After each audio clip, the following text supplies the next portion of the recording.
À Nice, le problème, c'est plus le terrain, c'est tout le reste. Et quand tu regardes de près, bah, tout est lié. Déjà, au sommet, ça envoie un signal bizarre. Cette saison, on est sur 33,7 millions d'euros investis et 107,8 millions d'euros vendus. Soit Nice a inventé le football durable, soit on fait du trading pour sortir un bilan bien propre. Et forcément, quand le projet y ressemble à un Excel, ça se voit sur le terrain.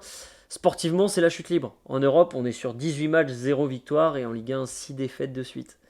Honnêtement, même Netflix aurait arrêté la série. Trop sombre et trop répétitif.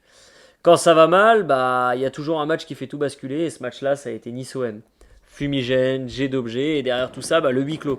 Je précise, les feux d'artifice, c'était pas pour fêter le niveau du club, c'était pour les 40 ans de la Populaire Sud. Au final, sanctions et surtout le soutien inconditionnel, il se fissure.